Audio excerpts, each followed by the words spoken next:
유유상종이라는 말이 있지요. 유유상종. 다른 표현으로는 뭐라고 합니까? 끼리끼리라고 합니다. 끼리끼리. 우리 인생을 가만히 보면요, 다 이렇게 진짜 유유상종의 그 법칙과 그 단어 안에서 벗어나지 않는 것 같아요. 항상 모이면 그 사람들의 끼리끼리 이렇게 모여지는 것 같습니다. 우리가 대학교에 가잖아요. 그때부터 이제 본격적인 이제 유유상종의 삶이 시작이 됩니다. 내가 전공하는 같은 전공에 있는 사람들끼리 모이고요. 그리고 그 전공을 가지고 직장에 취직하잖아요. 그러면 그 전공을 살려서 취직하는 사람들끼리 모여서 같은 업무, 물론 뭐 업무는 다를 수 있어도 다를지 몰라도 같은 관련된 일을 함께 합니다. 그리고 그 사람들이 나 너무 스트레스 받아서 취미생활 해야겠어. 그러면 같은 취미를 가지고 있는 사람들끼리끼리 모인다는 거예요. 근데 참 신기한 건요, 불특정 다수의 사람들을 모아놓고 아무 지침 없이 가만히 있잖아요. 그러면 성격이 밝은 사람들은 밝은 사람들끼리 모이고요, 내성적인 사람들은 내성적인 사람들끼리 모입니다. 저는 고등학교 때 기숙사 학교를 나왔어요.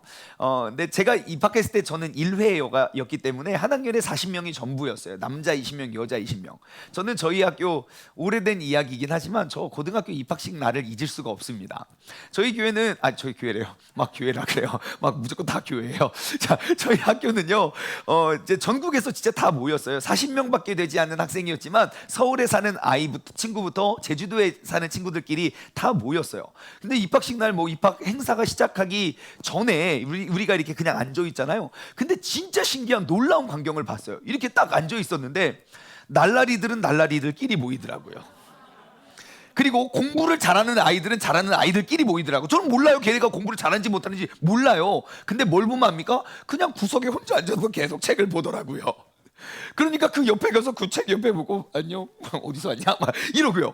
그리고 뭐 학교 그냥 다 처음 왔잖아요. 건물도 새 거고 모든 것들이 새 거예요. 근데 어떤 아이가 담배를 피려고 이렇게 갔는데 누가 벌써 거기서 담배를 피고 있는 거죠. 어떻게 알았을까요? 그곳이 담배 피기에 딱 좋은 구석진 곳이라는 걸 다 유유상종이라는 거예요. 다 끼리끼리. 너무너무 신기했어요. 그냥 입는 옷만 봐도, 그가 어떠한 머리 스타일을 했는지만 봐도 금방 알 수 있습니다. 저 사람이랑 나랑 좀 코드가 맞다, 코드가 다르다는 것. 서울에서 열심히 놀다가 이제 저희 학교에 온 이제 서울의 날라리와 부산의 날라리가 모였어요. 이 스타일이 다르더라고요. 이 바지 통의 이제 그 넓이가 다르더라고요. 점점점 지방으로 내려갈수록 통이 좁아요. 그래서 저라고 하면 안 되겠네. 네, 저도 이제 바지통을 자꾸 줄여서 우리 선배들 너무 좋아하는 거 아닙니까? 그래서 바지통을 몇으로 줄였냐, 그게 얼마큼 내가 좀 노느냐 이거예요. 종아리가 터지게 줄여 입었어요. 그런데 막 서로 막 욕해. 우리가 뭐라고 무엇 가지고 아이들끼리 싸우냐면요, 여러분 그 빠른 오토바이 있죠, 슝 지나가는 그거 뭐라고 합니까? 뿅카라고 합니까? 숑카라고 합니까? 우리 그런 걸로 싸웠어요. 우리 동네에는 숑카다, 숑 지나가자. 야, 그럼 숑이야, 뿅 지나가, 뿅카라고. 그래서 우리는 뿅카냐 숑카냐고 놀지만 그런 농담하는 애들끼리 모인다는 거예요. 오토바이에 전혀 관심 없는 아이들은 그냥 옆에서 책 봅니다. 여러분 2022년 올해의 표어가 무엇입니까? 바로 친밀함입니다. 친밀함이라는 것 다른 건 아닙니다. 우리가 하나님과 유유상종하자는 거예요. 하나님과 더욱더 가까이 다가가서 하나님과 친해지자는 겁니다. 그냥 난 주님을 닮고 싶지만 너무 멀리만 계시는 그분, 그런 게 아니라 그냥 내가 하나님과 같은 옷을 입고 하나님과 같은 꿈을 꾸고 하나님과 같은 마음을 먹고 우리가 하나님과 점점점 더 끼리끼리 하나님과 가까워지자는 것이 올해의 목표입니다. 그렇다면 여러분, 내가 하나님과 얼만큼 가까워져 가고 있는지, 얼만큼 친밀해졌는지 발견하는 것이 아주 쉬운 일일까요? 어려운 일일까요? 굉장히 쉬운 일이죠. 무엇을 보면 알 수 있습니까? 나의 표정만 봐도 알 수 있어요. 내가 얼마만큼 하나님과 가까이 지내는지. 나의 말투, 나의 단어만 봐도 알고 있어요. 내가 하나님과 유유상종하는지 마귀와 유유상종하는지. 그것을 분간하는 건 어려운 일이 아닙니다. 한번 테스트 해볼까요? 오늘 밖에 날씨가 좋죠, 여러분. 그죠? 아침에 딱 일어났는데 날씨가 너무 좋아. 쫙 날씨가 좋은데 거기서 짜증나 진짜. 오늘 날씨 왜 이렇게 좋고 난리야 진짜. 만날 사람도 없고 갈 데도 없는데. 왜 이렇게 눈부셔. 빨리 커튼이나 쳐. 누구랑 유유상종할까요? 어떻게 그렇게 잘하세요? 예?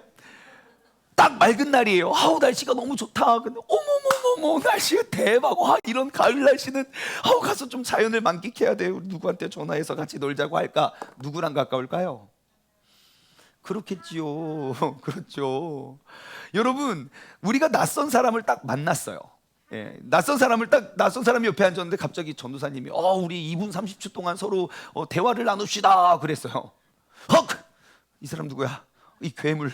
다가오지 마. 말 걸지 마. 안녕하세요. 아이 잠깐 왜 말 걸고. 누구랑 가까울까요?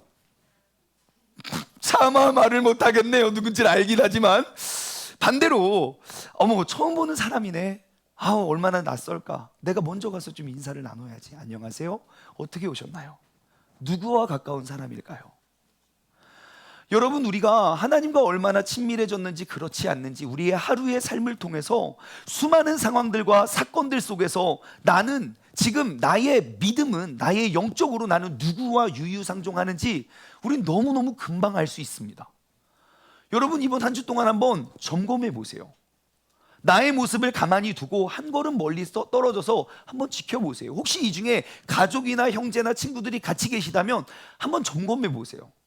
예, 그리고 뭔가 좀 내가 생각하는 것과 그의 말이 다르면 유유상종하면 계속 이 말씀이 떠오를 거예요. 내가 주님과 멀었을 때에는 항상 내 입과 마음에는 불평, 불만, 짜증, 욕심이 쉽게 나왔겠지만 내가 주님과 가까워져 가면 갈수록 이러한 것들이 줄어들게 될 거예요.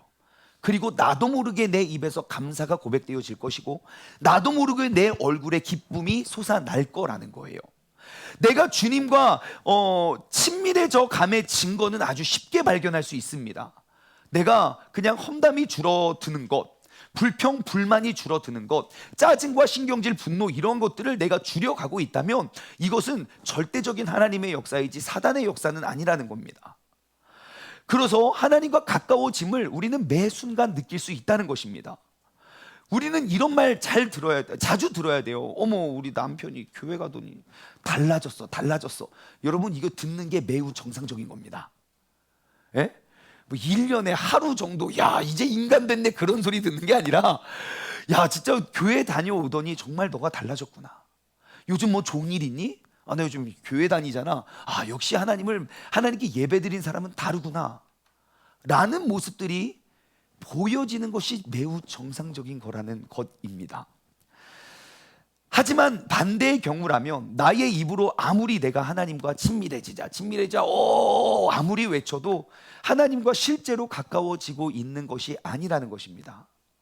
또한 내 삶을 한번 돌아보고 점검해 봐서 나의 믿음과 나의 삶의 모습이 이전과 같다면, 쉽게 말해 내가 1월 달에 나와 10월 달에 내가 나의 마음과 생각이 똑같다면 여러분 우리는 하나님과 친밀해지고 있지 않음을 의미합니다. 왜냐? 주님을 만나면 반드시 변화는 찾아옵니다. 하나님과 가까워지면 반드시 그 변화를 내가 느낄 수밖에 없습니다. 부모님이 멀리 계신다고 생각하니까 이 자녀들이 잘못을 하고 죄짓고 딴짓을 하지, 부모님이 항상 옆에 계시면 항상 사랑과 손님 왔는데 집에서 반항하는 아이들 거의 보지를 못했습니다. 손님만 가면 다 그러고, 교회 안에서는 나쁜 사람이 없다니까요. 교회를 나가면 이제 다 그래서. 아무튼 여러분 오늘도 우리는 그 주님과 한 걸음 한 걸음 더욱더 가깝게 하나님과 유유상종할 수 있는 우리 모두가 되기를 소망합니다. 여러분 제가 이번 주에 이렇게 묵상을 하면서 아주 놀랍고 신기한 사실을 하나 발견하게 되었습니다. 성경은요, 창세기에 가장 첫 번째 등장하는 사람의 이름이 뭐죠?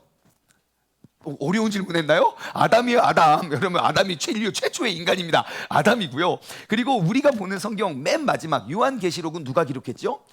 사도 요한이 기록했습니다. 기원 후 대략 한 94년경 기록했어요. 그러면 성경의 첫 인물 아담과 성경의 마지막 이름 그 사도 요한이 정말 몇천 년의 차이가 있지만, 여러분 그리고 그 사이에 수많은 믿음의 선조들이 쭉 기록되어 있는 게 성경인데요, 정말 놀랍고 신기한 건요, 모든 시대를 초월해서 그렇게 신실하게 하나님을 믿어왔던 사람들의 삶의 모습이 대부분 비슷하다는 거예요. 정말 오랜 기간이에요. 그러면 시차가 느껴져야 되고 문화의 차이가 느껴져야 된다고요. 그게 매우 정상이에요. 근데 성경을 읽을 때 여러분 세대 차이 느껴보셨습니까? 아우, 이 사람은 X세대네. 아, 이 사람은 MZ네. 여러분 그런 세대 차이 느껴보셨어요? 못 느끼셨죠? 근데도 하나도 안 신기해하는 거 보면 제가 이럴 줄 알았어요. 저만 신기해요 맨날. 여러분 너무너무 신기한 일이잖아요. 몇천 년의 사람, 몇천 년 전의 사람과 대화가 된다고요. 조선시대 사람 옆에 앉혀놓고 여러분 대화하면 대화 되겠습니까? 잠깐만요. 뭐 하세요? 이거 전화기인데요. 전화기는 무엇입니까? 전화를 하는 건데요. 전화는 무엇입니까? 대화를 하는 건데요. 대화를 어떻게 사람도 안 보고 합니까? 대화가 되겠습니까? 안 돼요. 근데 이상하게 성경은 그 몇천 년의 역사에 세대 차이가 없어요. 쉽게 말해 요즘에 모든 직장과 또 모든 직장에서 그리고 가정에서 가장 힘든 것 중에 하나가 무엇입니까? XY 세대와 MZ 세대의 사고 구조가 너무 다르다는 거예요. 소통이 되지 않아요. 분명히 똑같은 나라에서 똑같은 언어를 쓰고 똑같은 문화에서 살아가는 사람들인데요, 너무너무 대화, 소통이 되지 않아요. 미의 기준이 다르고요, 부의 기준이 다르고요, 착함의 기준이 다르고 선행, 옳고 그름의 기준이 너무너무 달라요. 여러분 예를 들어 개미와 배짱이 있잖아요. 제가 초등학교 때 저는 이렇게 배웠어요. 그리고 우리 친구들도 다 그렇게 생각했어요. 여러분 개미와 배짱이가 있었어요. 개미는 열심히 일을 했어요. 무더운 여름날 막 땀 뻘뻘 흘려가면서 막 열심히 일을 해서 추운 겨울을 준비했어요. 여러분 우리는 개미와 같이 근면하고 성실하고 꾸준하고 이것이 성공의 기준입니다 라고 우리는 배웠거든요. 요즘 아이들 개미와 배짱이 일단 이야기 몰라요. 제 아이가 그런 책 본 적도 없는 것 같아요. 그런데 요즘의 아이들에게 개미와 배짱이 이야기 들려주면 어떻게 해석하는지 아십니까? 야, 그렇게 무더위에 야 허리 부러지게 일해가지고 디스크 걸려가지고 30년 누워있다가 죽는 게 뭐가 의미가 있냐. 그냥 노래해가지고 오디션 1등 해가지고 편안하게 그냥 인생 뭐 있냐, 그냥 대충 살다가 죽는 거지 뭐. 요즘은 다 그래요. 분명히 저의 부모님 세대 때만 해도요, 항상 내가 평생 살 수 있는 먹고 살 만한 돈을 벌어두고 그러면 즐겨야 되는 거 아닙니까? 근데 막 2대, 3대, 4대 막 1000대에 이르러 모든 사람들 다 내가 먹여 살리려고 열심히 돈을 모으셨어요. 전 재산을 모아서 1원도 안 쓰고 죽을 때까지 모아서 죽을 때 막 대학원에 2억 원 기부, 막 김밥 할머니 매년 나왔다고요. 요즘은 어떠합니까? 하루 벌어 하루 쓰고 행복하다 그래요. 그러니까 이해가 되지 않는 거예요. 그게 우리가 살아가는 세상이에요. 분명히 똑같은 민족, 똑같은 배경의 사람인데 너무너무 다르게 해석해요. 여러분은 개미와 배짱이 여러분 어떻게 사시겠습니까? 하나, 둘, 셋. 뭐가 더 나은 사람이라고 생각하십니까? 이렇게 즐기면서 노래 부르고 기회가 되면 이게 대박 나는 인생, 아니면 뭐 이게 썩 빠지게 평생 모아도 집 한 채도 못 사고 아유 이놈의 세상 하면서 열심히 고생하는 개미. 하나, 둘, 셋. 이거 다 눈치 보냐고. 개미죠. 역시 그게 여러분들이 생각하고 있는 사고 그 사고 방식이에요. 우리 모두는 달라요. 이러한 맥락으로 성경을 보잖아요. 그러면 성경은 매우 비정상적인 책이 틀림없어요. 왜냐하면 기원 전 2100년에 살았던 아브라함이나 기원 전 1000년에 살았던 다윗이나 그리고 세례 요한, 침례 요한이나 아니면 그 이후에 살았던 사도 요한이나 다 다른 시대, 다른 배경에서 살았거든요. 근데 너무너무 신기한 건 그들의 이야기가 다 하나로 일맥상통하다는 거예요. 어떻게 그렇게 가능하지? 마태복음 1장에 나오는 족보를 보세요. 예수님을 소개하기 위해서 위로 14대 28명을 소개해요. 근데 그 28명의 삶을 이렇게 보면요, 모두가 세대도 다르고 출신도 다르고 성별도 다르고 자라왔던 배경도 다르고 부의 가치도 다르고 모든 것들이 다 달라요. 완전히 다른 모습인데 근데 이상하게 그들이 하나 되어서 그들의 삶의 모습을 기록하면 하나 된다는 거예요. 마치 한 시대에 한 사람에게 가르침을 받은 것처럼 하나의 사건을 보고 똑같은 관점으로 그 모든 이야기를 써 내려간 놀랍고 신기한 책이 성경책이라는 거예요. 세대 차이나 이질감이 느껴지지 않는 책. 어떻게 이게 가능할까요? 제가 찾은 딱 하나의 답이 있어요. 이것이 가능할 수 있는 유일한 이유는 모든 신앙의 선조들은 공통적으로 딱 한 명의 형상을 닮았기 때문이에요. 그 모든 시대를 다 통틀어도 단 한 번도 변한 적 없고 달라진 적 없는 그 하나의 이미지, 그 이미지를 모든 시대에 닮아가는 사람들은 다 삶의 모습이 똑같다는 거죠.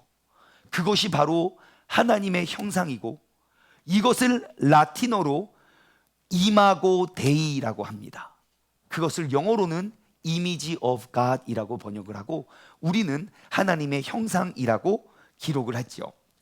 그 하나님의 형상이라는 단어가 처음으로 기록된 등장한 곳이 바로 오늘 말씀 본문인데요. 창세기 1장 27절은 이렇게 기록되어 있습니다.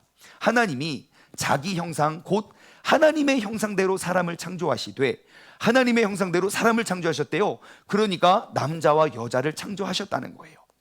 여러분, 이러한 맥락이라면 이 시간 이 한자리에 모여있는 우리의 삶이 서로 유유상종하는 것이 정상입니까? 아니면 완전히 다르고 너는 너대로 나는 나대로 살아가는 것이 정상입니까? 유유상종이겠지요.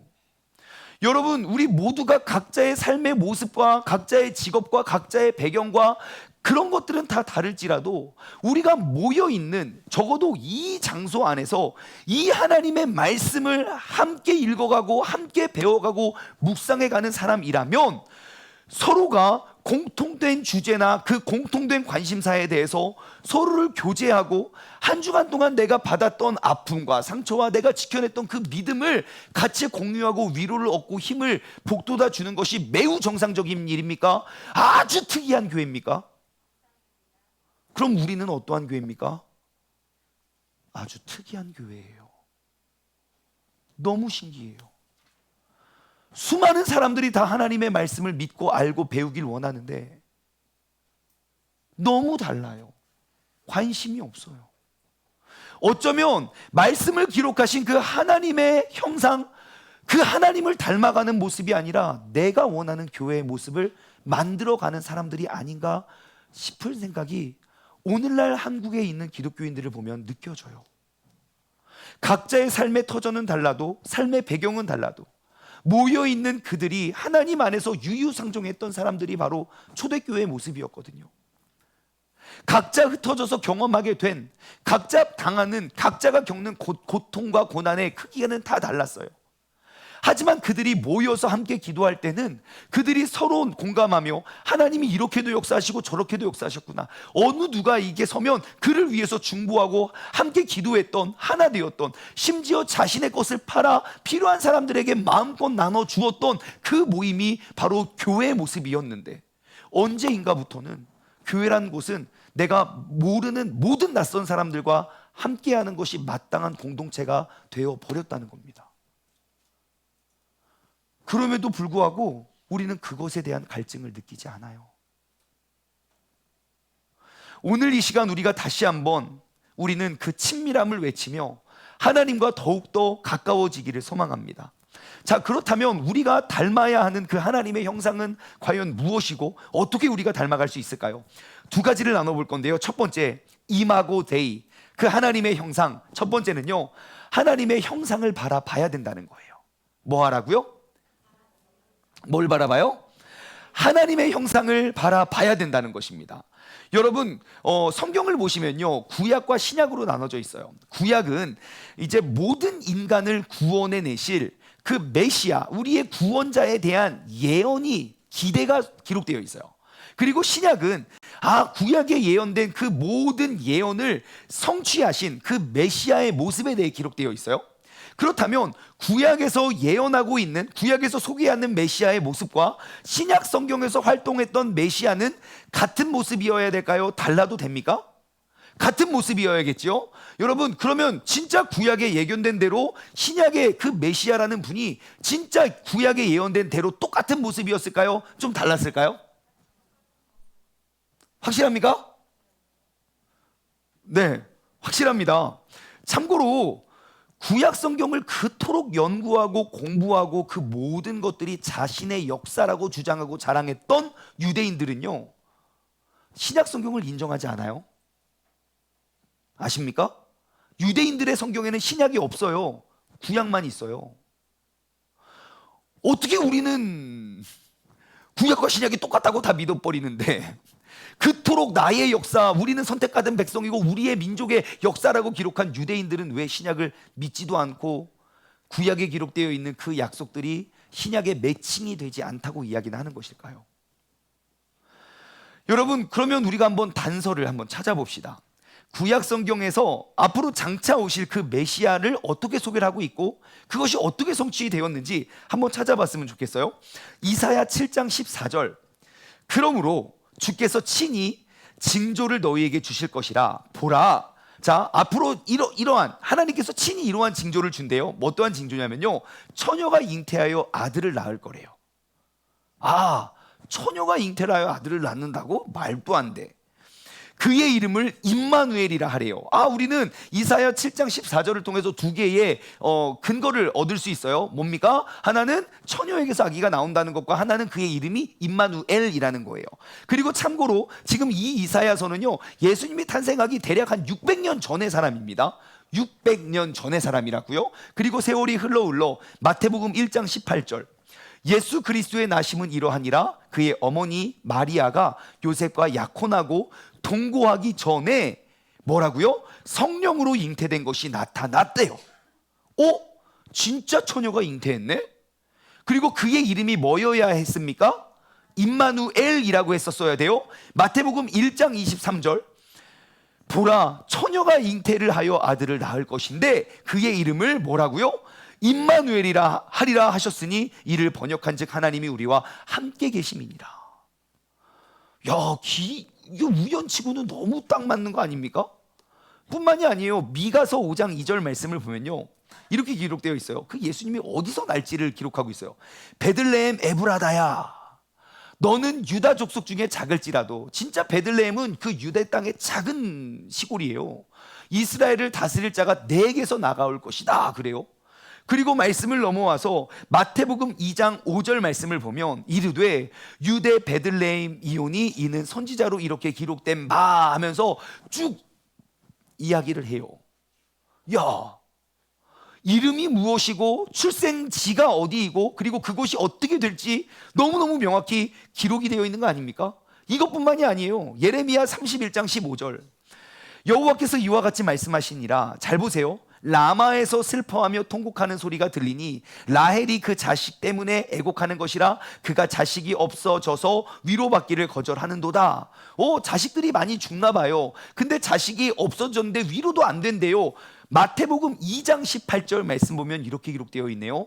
라마에서 슬퍼하니 크게 통곡하는 소리가 들리니 라헬이 그 자식을 위해 애곡하는 것이라. 그가 자식이 없으므로 위로받기를 거절하였다 함이 이루어졌느니라. 정말 누군가가 태어났는데 그 2살 밑에 아이가 다 죽었어요. 온 동네는 애곡과 애통의 소리가 가득했지요. 예레미야 23장 5절이에요. 여호와의 말씀이니라. 보라, 때가 이르니니 내가 다윗의 한 의로운 가지를 일으킬 것이다. 다윗으로부터 한 의로운 가지가 나온대요. 그가 왕이 되어 지혜롭게 다스리며 세상의 정의와 공의를 함께 할 것이래요. 마태복음 1장에 보면 그 족보가 아브라함부터 다윗까지, 다윗부터 예수님까지 14대가 내려와요. 우연치고는 너무 신기한 거 아닙니까? 더 찾아볼까요? 예수님이 십자가에 달리셔서 원래 십자가형을 당하면 죽은 시체를 어떻게 하는지 아십니까? 이 사람이 죽었나 안 죽었나를 확인하기 위해서 대개 다리뼈를 부러뜨렸어요. 죽은 척하고 있으면 그냥 내려주면 다시 살아서 갈 수 있다고 생각을 해서 다리뼈를 똑 부러뜨리면 이렇게 움찔하면 살아있는 거예요. 그러면 또 더 있다가 와서 저쪽 다리도 부러뜨리겠죠. 근데 예수님 다리를 부러뜨리려고 하니까 옆에서 뭐라 그래요? 야야야야, 봐, 죽었잖아, 뭐하러 부러뜨려? 라고 이야기해요. 근데 시편 34편 20절 말씀엔 이렇게 기록이 되어 있네요. 참 신기해요. 그의 모든 뼈를 보호하시며 그 중에서 하나도 꺾이지 아니하도다. 뿐만 아니라 스가랴 12장 10절, 구약 성경의 스가랴 12장 10절 보면요, 내가 다윗의 집과 예루살렘의 주민에게 은총과 간구하는 심령을 부어주리니 그들이 그 찌른 바 그를 바라보고 그를 위하여 애통하기를 독자를 위하여 애통하듯 하며 그를 위하여 통곡하기를 장자를 위하여 통곡하듯 하더라. 다윗의 집과 예루살렘 주민에게 은총과 간구하는 심령이 부어준다고 그를 찔르면서 예수님이 옆구리에 창을 찔리세요. 우리가 이렇게 보면 너무너무 완벽한 매치인데 왜 유대인들은 이것을 인정하지 않고 믿지 않느냐는 겁니다. 왜일까요? 왜 유대인들은 안 믿었을까요? 여러분, 유대인들이 하나님의 그 예수 그리스도를 믿지 않는 이유는 아주 간단합니다. 하나님을 보고 메시아를 봐야 되는데, 하나님의 말씀대로 메시아를 기대해야 되는데 자신들이 원하는 메시아가 있었어요. 그리고 그 메시아를 기다렸을 뿐입니다. 그리고 그들이 기대하던 메시아는 지금도 나타나지 않았다는 거예요. 여러분, 한번 여러분들에게 여쭤볼게요. 만약에 이 세상, 우리가 로마라는 나라 제국에게 우리가 억압을 당했어요. 근데 남유다, 기원전 586년에 남이스라엘이 완전히, 그 성전이 완전히 파괴된 이후로 바벨론 제국에 의해서, 페르시아 제국에 의해서, 헬라 제국에 의해서, 그리고 로마 제국에 의해서 엄청난 박해와 핍박이 끊인 적이 없어요. 그리고 다니엘의 예언처럼 4개의 그 짐승이 떠난 다음에 하나의 큰 왕관이, 그 돌이, 변치 않는 돌이 올 거라는 기대를 알고 있었어요. 그 구약 성경을 다 꿰고 있었던 유대인들은 앞으로 이제 곧 메시아가 올 거라는 걸 알고 있었어요. 그 소문은 헤롯도 알고 있었어요. 그리고 그럼에도 불구하고 그들은 오신 메시아를 인정하지 않았어요. 왜일까요? 한번 여러분들이 이렇게 한번 생각해 보세요. 여러분들이 기대하는 메시아의 모습이 있을 거예요. 내가 이렇게 로마의 박해를 받고 있는데, 만약에 진짜 메시아가 오면 이렇게 될 거야. 여러분들이 기대하는 메시아가 혹시 이러한 모습인가 아닌가 한번 보세요. 이사야 50장 6절이에요. 나를 때리는 자들에게 내가 등을 맡기며 나의 수염을 뽑는 자들에게 나의 뺨을 맡기며 모욕과 침뱉음을 당하여도 내 얼굴을 가리지 아니하느니라. 여러분은 이러한 사람을 메시아로 모시고 싶습니까? 여러분, 예수님 닮길 원하십니까? 원치 않으십니까? 잘 생각하고 대답해 보세요. 여러분, 예수님 닮아가길 원하십니까? 나 근데 예수님 믿기는 하는데 별로 닮고 싶진 않아요. 이런 겁니까? 1번입니까? 2번입니까? 1번이죠. 아멘, 아멘, 아멘. 여러분, 하나님께서 보내셨던 메시아는 이런 모습인 거예요. 나를 때리는, 말을 막 때려요. 그러니까 여기도 때려. 나 등이 제일 넓어. 누가 내 수염을 뽑으니까 야, 수염만 뽑지 말고 뺨도 때려, 뺨도.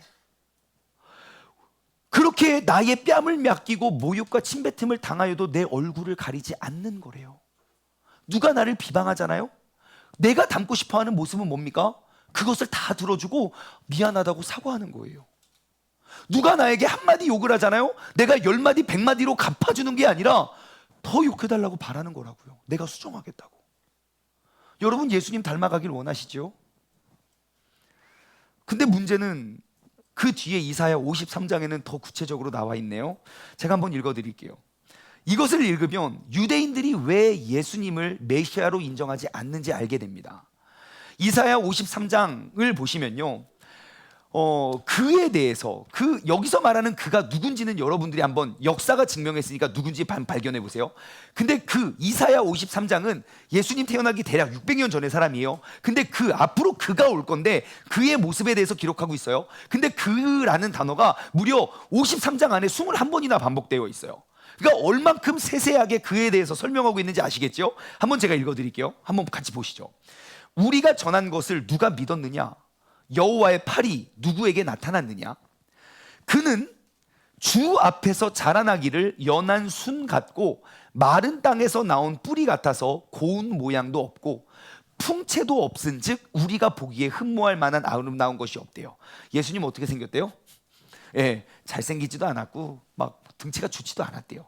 우리가 흠모할 만한 아름다운 것이, 딱 봐도 와, 메시아 아니라는 거예요.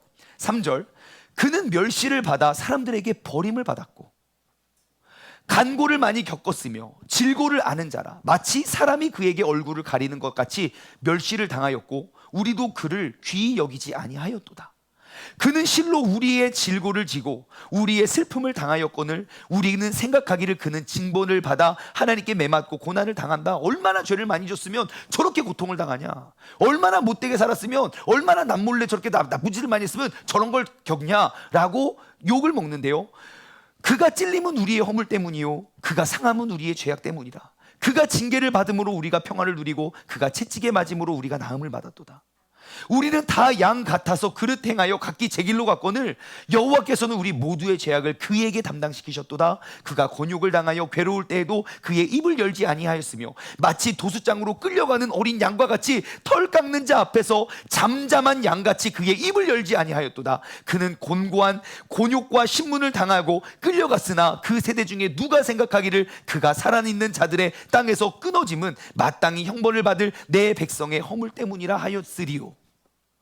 여러분이 기대하는 메시아, 이런 분들이 메시아로 오면 여러분들 닮고 싶고 따라가고 싶겠습니까? 여러분 이러한 메시아 원하세요? 누가 봐도 평범해요. 광채도 없어요.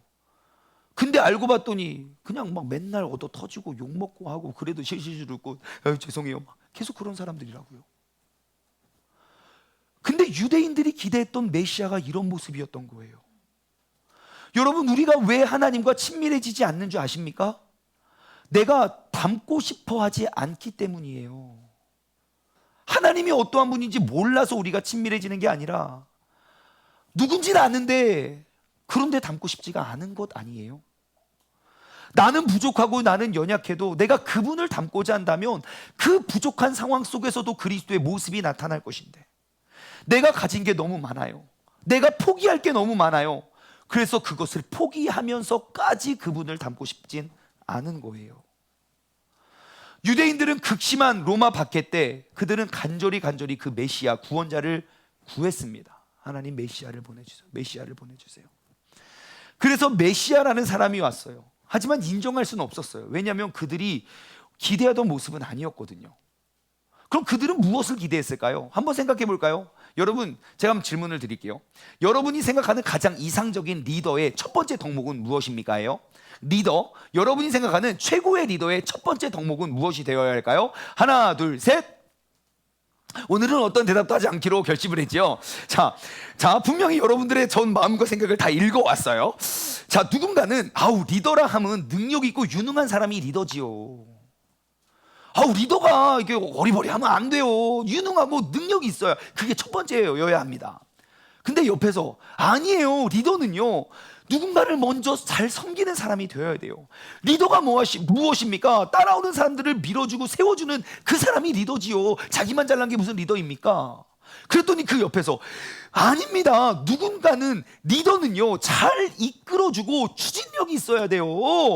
막 힘없고 막 그런 사람 막 확 잡고 끌어갈 수 있는 그런 추진력 있는 사람입니다. 여러분 어떠한 리더가 진짜 리더입니까? 네? 그게 여러분들의 생각입니다. 여러분 왜 우리는 그 리더에 대한 생각이 다를까요? 왜 그렇죠? 내가 본 리더 모습이 내가 생각하는 리더일 거예요. 섬기는 리더 밑에서 자랐으면 섬김의 리더의 모습을 꿈꿨을 것이고 막 엄청난 리더십의 리더십 아래에 있었으면 그 리더십을 기대할 거라는 거예요. 그럼요 모든 유대인들에게 이제 앞으로 왕이 올 거라고 예언했어요. 그러면 모든 유대인들은 누구를 기대했을까요? 다윗과 같은 왕을 기대했겠죠. 하지만 그들이 생각하는 왕은 로마 제국의 황제겠지요. 아마 그 로마 제국을 물리치고 우리를 다스릴 왕이라면 적어도 로마 황제보다는 센 사람이 와야 되겠지요. 그것이 그들이 기대하고 꿈꾸는 모습이었을 거예요. 그게 마치 누구처럼? 다윗처럼요.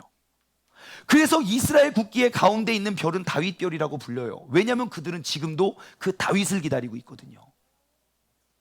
다윗은 전쟁마다 다 승리했어요. 다윗은 부하고 존귀했어요. 죽는 그 순간까지. 그러니 우리가 생각하는 그 왕, 우리를 구원해 줄 수 있는 메시아는 적어도 다윗보다는 나아야 되지 않겠는가? 라는 그들의 모습이었어요. 최소한 로마의 황제보다는 강하고 능력이 많은 모습이었을 거예요. 고난을 당했을 때 내가 원하는 왕이라면 적어도 고난, 그 정도 고난, 적당한 고난은 내가 이겨내도 그 정도는 아니라는 거예요. 내가 기대하는 왕이라면 십자가에 달리셨을 때, 그렇게 멸시천대를 받았을 때 그때 뭔가를 하셨었어야 돼요. 하지만 메시아라는 분이 너무너무 힘없이 죽으신 거예요. 여러분, 그 당시 겸손이라는 단어, 일반 사람들은 쓰지도 않았던, 잊지도 않았던 단어입니다. 왜 겸손이 필요합니까? 겸손이 뭡니까? 높은 자 가진 자가 낮아지는 건데 왜 낮아집니까? 높아지면 되는데. 낮아지는 건 그게 능력이에요. 그가 능력이 없고 그가 힘이 없어서 낮아지려고 하는 거지, 높아지면 돼요. 낮아질 필요가 없어요. 근데 예수님께서는 그 겸손으로 다가오셨다고요. 탄생부터 죽음까지 어떠한 것도 내 것이라고 말씀하시지 않고 그는 항상 순종하고 엎드렸어요. 왜요? 그것이 하나님께서 보내신 왕의 모습이었기 때문이에요. 여러분, 하나님을 닮아가는 건 자기 포기에서부터 출발해야 됩니다. 나의 것이 있으면 나의 믿음은 성장할 수가 없어요. 나의 믿음의 성장은 나의 것에 하나씩 하나씩 포기하는 것에서부터 믿음은 자라나요. 나의 생각과 나의 고정관념을 말씀 앞에서 깨뜨릴 때에 비로소 우리는 믿음이 자라나게 된다는 거예요. 여러분, 나의 하나님을 만들지 마십시오. 하나님 안에서 새로운 나를 만들어 가십시오. 한 번 더요. 나의 하나님을 만들어 가지 마십시오. 하나님 앞에서 새로운 나를 만들어 가십시오. 우리는 여전히 내가 원하는 하나님, 내가 원하는 능력만 고집하고 있어서 이미 내 안에서 역사하고 일하시는 하나님을 우리가 받아들이지 않을 뿐입니다. 이마고 데이, 하나님을, 나의 하나님을 만드는 것이 아니라 말씀 안에서 새로운 나를 발견하고 만들어 가는 것입니다. 여러분, 오늘 하루를 살아가실 때에도 그 하나님의 형상을 닮아가시길 소망합니다. 이마고 데이 두 번째는요, 하나님의 형상을 비추어 내야 된다는 것입니다. 첫 번째는 뭐였어요? 하나님의 형상을 바라보는 것. 두 번째는 그 하나님의 형상을 비추어 내는 것이에요. 누구에게 비춰야 될까요? 하나님을 알지 못하는 사람에게요. 하나님을 바라보지 못하는 사람들에게요. 하나님께서 천지를 창조하시고 그 모든 것들을 다스려야 할 그러한 대리인이 필요했습니다. 모든 것들을 육신으로, 육체로 눈에 보이게 만들었기 때문에 그것을 관리하고 다스릴 대리인이 필요했던 거예요. 그래서 하나님께서는 그 대리인은, 그 존재에게 이마고 데이, 하나님의 형상을 따라 지음받고 창조했습니다. 그래서 그 존재는요, 뭘 해야 되냐? 하나님께서 만드신 그 역할을 담당하고 수행해야 돼요. 그 모습이 바로 하나님의 계획이 26절이고 오늘 본문 말씀, 그리고 그 역할의 전수가 28절이에요. 한번 오늘 본문 말씀 26절과 28절을 볼까요?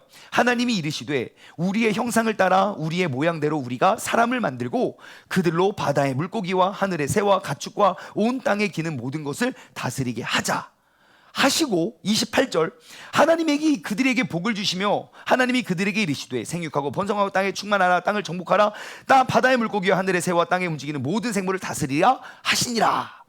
여러분, 얼핏 보면 26절과 28절은 두 번의 반복처럼 보여져요. 아니요, 완전히 다른 말입니다. 왜요? 말의 대상이 달라요. 26절은 누가 누구에게 한 말입니까? 하나님께서 자기 자신에게 하신 말씀이에요. 28절은 누가 누구에게 한 말입니까? 하나님께서 그 인간에게, 사람에게 하시는 말씀이에요. 나의 계획, 나의 뜻을 너희가 이루고 너희가 성취해라. 그것이 너희를 만든 우리의 계획이다 라고 그 사명을 전가해 준 게 28절이라고요. 그것이 사람을 창조한 목적이 돼요. 여러분, 우리가 하나님의 형상을 닮아가는 건 선택이 아니라 의무이고 필수입니다. 단지 하나님이 누군지 모르고 그 창조의 질서가 뭔지 모르는 사람들이나 그냥 하나님과 상관없는 사람, 그냥 이거 순종할까 말까 고민하고, 야, 이거 순종하면 좀 더 나아질 것 같은데, 그 고민은 하나님을 모르는 사람들이 해야 될 고민입니다. 하지만 우리가 하나님을 잘 알지 못하기 때문에 우리는 하나님을 닮아갈까 말까를 고민하고 그 중에서 어떠한 모습을 닮아갈까를 선택하고 있지만, 여러분, 하나님과 가까워지면 가까워질수록 이것은 선택의 여지가 없는 질문이었음을 깨닫게 됩니다. 우리는 하나님의 형상을 세상 가운데 비춰야 됩니다. 왜 이럴까요? 여러분, 세상은 눈에 보이는 사람도 믿지 않는데 영이신 하나님을 어떻게 믿겠습니까? 근데 세상은 그런 영체를 느끼고 인정해요. 그래서 무당들이 바쁜 거예요. 뭔가 체험했는데 어디 가서 물어봐야 될지 모르니 그걸 해결하기 위해 무당들을 찾아가는 거라고요. 그렇기 때문에 우리가 그 모든 질서의 창조주는 하나님이라는 걸 우리가 알고 그들에게 길을 제시해 줘야죠. 마태복음 5장 13절에서 16절은 우리는 세상을 비추는 빛과 소금이라고 이야기합니다. 마태복음 5장 13절은 이렇게 기록되어 있어요. 너희는 세상의 소금이니 소금이 만일 그 맛을 잃으면 무엇으로 짜게 하리요? 후에는 아무 쓸데없어서 다만 밖에 버려져서 사람들에게 밟힐 뿐이다. 여러분, 소금이 맛을 잃어버리면 어떻게 된대요? 아무짝에도 쓸모가 없대요. 다만 밖에 버려져서 사람들에게 밟힐 뿐이래요. 여러분, 나의 믿음을 돌아보십시오. 나의 믿음은 맛이 있습니까? 맛을 잃어버렸습니까? 여러분, 혹시 내 삶의 고난과 역경 속에서 내 믿음이 아무짝에도 쓸모없으면 그 맛을 잃어버린 겁니다. 여러분, 내 주변 사람들에게 나의 믿음이 그들에게 어떠한 선한 영향력을 끼치고 있습니까? 아니면 그냥 그래 너는 교회 다니는 사람이라고 무시를 당하고 있습니까? 그러면 나의 믿음의 맛이 어떠한지 우리는 알 수 있습니다. 참 신기한 건요, 소금은 녹아낼 때야 맛이 납니다. 다시 말해 소금은 죽어야 그 힘을 발휘해요. 우리가 왜 영향력을 잃은 줄 아십니까? 내가 죽고 싶어 하지 않아서 그래요. 예수님은 모든 것들을 다 버리고 죽으셨는데 나 그 예수님 알기는 아는데 나는 못 죽겠어. 예수 그리스도께서는 죽음으로 그 일을 성취하셨습니다. 그리고 그 예수님을 닮기 위해, 그 예수님의 형상을 닮기 위해 우리가 이 자리에 모였습니다. 또한 우리는 세상의 빛입니다. 마태복음 5장 14절에서 16절은 이렇게 기록하고 있어요. 너희는 세상의 빛이다. 산 위에 있는 동네가 숨겨지지 못할 것이고 사람들이 등불을 켜서 말 아래에 두지 않고 등경 위에 두나니 이러므로 집안 모든 사람에게 비친다. 이같이 너희의 빛이 사람 앞에 비치게 해서 그들로 너희의 착한 행실을 보고 하늘에 계신 너희 아버지께 영광을 돌리게 해라. 여러분, 어두운 세상 가운데 그 길을 잃어버린 사람들에게 나아가야 할 그 길을 제시하는 것이 우리의 사명입니다. 감추고 싶어서 감추고 드러내고 싶어서 드러낸 것이 아닙니다.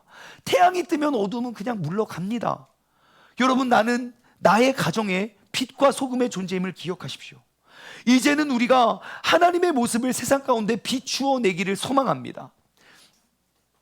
성경 안에는요, 하나님의 형상을 삶 가운데 비춰낸 사람들의 이야기가 가득합니다. 그리고 우리의 믿음의 선조들 역시 그렇게 해서 한국교회를 이만큼 세워나갔습니다. 근데 참 안타까운 건 뭔지 아십니까? 내가 하나님과 친밀해져 가고 있다는 것을 이렇게 보면 쉽게 알 수 있습니다. 적어도 나를 전도하신 분보다 내가 믿음이 더 좋으면 돼요. 적어도 나의 부모님 세대보다 내 세대가 하나님 더 사랑하면 돼요. 그게 우리의 믿음이 성장하고 있는 것의 증거이고, 그것이 하나님께서 우리의 믿음의 선조들을 미리 택하여 부르신 목적이에요. 한번 돌아보시죠. 나의 믿음이 나에게 믿음을 전수해 준 분보다 나는 더 열심인가? 나는 그 사람보다 더 주님을 사랑하는가? 나는 그 사람보다 더욱더 주님 앞에 엎드리며 살아가는가? 여러분, 이제 우리 차례입니다. 우리가 이 귀한 하나님의 능력과 말씀을 이어가게 될 유일한 도구입니다. 우리가 이 하나님의 형상을 따라 지음받았고 그 형상을 이 세상 가운데 비추라고 우리를 부르셨는데, 우리가 그 빛을 잃어버렸고 우리가 그 사명을 잃어버렸다면 여러분, 이 세상에는 어떠한 희망도 없습니다. 우리가 희망입니다. 내가 나의 삶의 반경에서 그 빛을 잃어버리고 소금이 되지 못하면 여러분, 이 세상은 이겨나갈 수가 없습니다. 오늘 말씀은 이야기합니다. 하나님이 자기 형상, 곧 하나님의 형상대로 사람을 창조하시되 남자와 여자를 창조하셨다. 내가 이마고 데이, 그 하나님의 형상을 닮아감으로 나를 창조하신 그 창조의 능력을 회복하기를 소망합니다. 이마고 데이, 하나님의 형상을 바라보십시오. 나의 하나님을 만들려고 노력하지 말고 하나님 안에서 새로운 나를 만들어 가십시오. 이마고 데이 하나님의 형상을 비추어 내십시오. 무너진 삶을 회복하기 위하여, 무너진 가정을 회복하기 위하여, 무너진 질서와 세상과 나라를 구원하기 위하여 빛과 소금의 역할을 감당할 수 있는, 그래서 내가 처해 있는 그곳에 하나님의 형상을 비추어낼 수 있는 우리 모두가 되기를 주님의 이름으로 간절히 소망합니다. 적용 질문을 드립니다. 여러분 한번 이 질문들을 마음에 새겨보십시오. 첫 번째, 최근 나는 누구와 유유상종하고 있나요? 여러분, 내가 가장 많은 시간을 보내는 사람, 내가 가장 많은 시간을 쓰는 곳, 내가 그것과 어울리고 그 사람과 어울리고 있을 거예요. 그 사람들과 주고받는 대화는 무엇이며 우리는 어떠한 이야기를 하고 어떠한 주제를 다루고 있는가? 여러분, 나는 그것과 친한 거예요. 그것이 하나님이 아니라면 여러분, 우리는 돌아서야 됩니다. 두 번째, 내가 발견한 나의 하나님의 모습은 무엇입니까? 여러분, 하나님 앞에서 내가 그 주님을 세상 사람들이 알지 못하는 그 친밀함을 우리는 발견해야 돼요. 왜 다윗이 위대한 줄 아십니까? 시편 말씀을 보세요. 다윗은 다른 어느 누구도 알지 못하는 하나님의 모습을 알고 있었던 사람이에요. 그 고통 중에 여호와가 나의 목자됨을, 그는 나를 푸른 초장에 눕히시고 쉴만한 물가로 인도하시는 분임을 경험해서 알았어요. 나의 모든 삶의 현장 속에서 누구도 알지 못하는 그 하나님의 모습을 발견해 가길 소망합니다. 마지막으로 세 번째, 여러분, 내가 순종하기 가장 어려운 말씀이 무엇일까요? 왜 어려울까요? 한번 돌아보았으면 좋겠어요. 내가 이거는 이해는 돼도 야, 이건 도저히 못하겠다. 왜 그런지 한번 우리가 생각해 보았으면 좋겠어요. 수많은 원인들이 있을 수 있지만 가장 확실한 원인은 내가 하나님과 가깝지 못했기 때문일 거예요. 우리가 이렇게 다짐하며 우리가 이 찬양 고백하길 원해요. 아마 주님께서는 오늘 우리에게 이렇게 물으실 것 같아요. 너는 십자가를 질 수 있냐? 주님께서 물어보실 때, 주님, 내가 죽기까지 주님을 따라오겠습니다 라고 대답하실 수 있겠습니까? 3절은 이런 가사가 기록되어 있어요. 3절이에요. 걱정, 근심, 어두운 그늘, 너를 둘러 덮을 때 주님께서 너의 영을 맡기겠느냐? 분명히 나를 둘러싼 건 걱정, 근심, 그리고 그늘, 그 모든 것들이 나를 둘러 엎었지만 나는 그 최후의 승리를 믿으면서 너는 나아갈 수 있겠느냐? 우리의 심령은 내 것이 아니라 주님의 것이니 주님의 형상을 만들어 주옵소서. 주님의 인도하심 따라 살아갈 동안 그 사랑과 충성을 내가 주님께 바치겠습니다. 우리가 이 찬양을 고백하며 우리가 주님께 한 걸음 더 가까이 나아가길 소망합니다.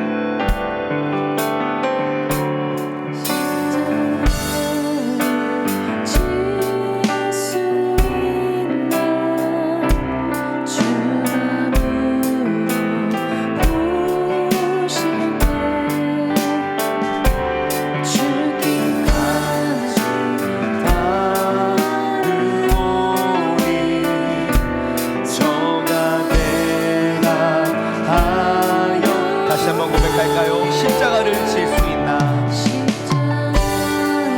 주님께서 우리에게 지금 물어보신다면 여러분 뭐라고 대답하실 수 있겠습니까?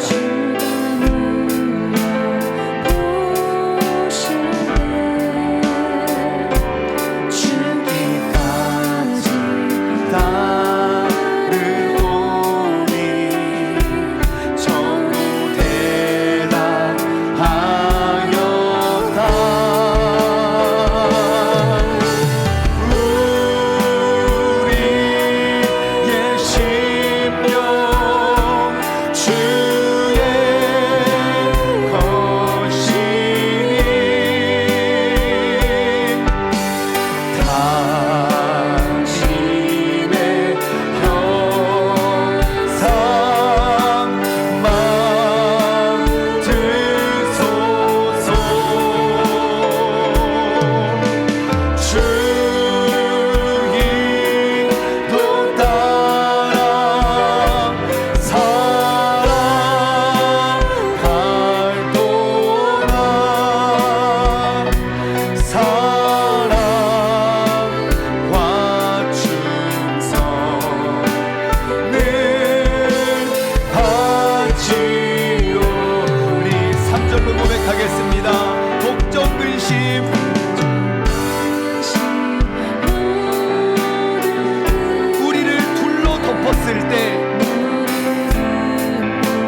하겠는가?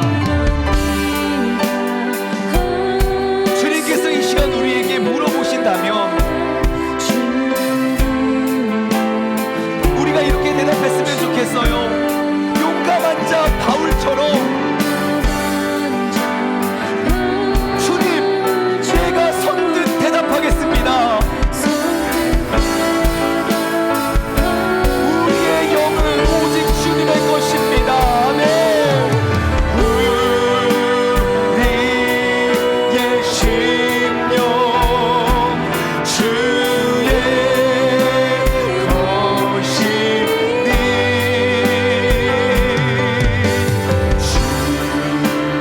주님의 형상 만드소서.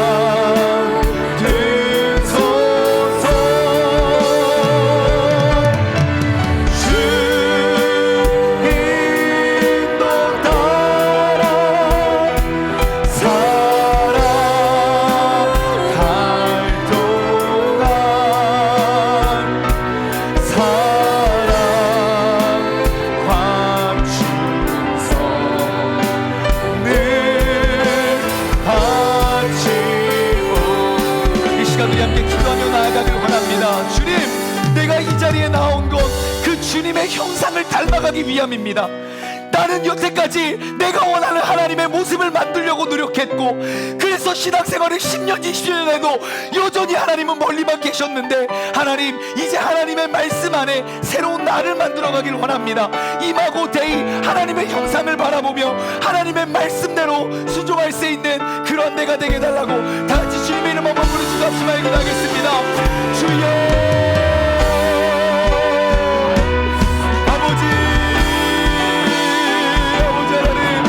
아버지 하나님, 내가 그 주님의 형상을 닮아가길 원합니다. 아버지 하나님, 내가 그 모든 것들, 내가 만든 하나님, 내가 원하는 하나님, 내가 그 하나님 만들어놓고 그 모습이 아니면 나는 닮으려고 하지 않고, 하나님이 어떤 분인지 알겠는데 나는 그런 모습, 나를 포기하지 못해서 하나님이 여전히 멀리만 계신다면 하나님이 나의 미래가 없습니다. 아버지, 나의 하나님을 만드는 것이 아니라 말씀 안에서 내가 새롭게 만들어지게 하여 주시옵소서. 오늘 하루를 살아가는 이번 한 주를 살아갈 때에도 매 순간순간 새로운 나의 모습을 발견하고 만들어갈 수 있는 믿음의 사람 될 수 있도록 주님께서 역사하여 주시옵소서. 아버지, 우리가 이제 십자가를 짊어지고 나아가기를 원합니다. 십자가 앞에 엎드림으로 나아가기를 원합니다. 십자가는 내가 죽음 앞에서만 짊어지는 것이 아니라 아주 작은, 아주 사소한 일들 앞에서 주님께서 나에게 물으실 겁니다. 너 그거 포기할 수 있니? 너 그거 나에게 내려놓을 수 있니? 아버지 하나님, 나의 삶의 모든 사건과 모든 일들 속에서 내가 그 십자가를 짊어지고 아버지 나아갈 수 있는 믿음의 자녀 될 수 있도록 주님께서 역사하시고 인도하여 주시옵소서. 아버지 하나님, 주님께서 우리와 함께 하시고 주님께서 우리에게 능력을 더하여 주시옵소서. 아버지 하나님, 주님께서 붙잡아 주시옵소서. 우리의 심령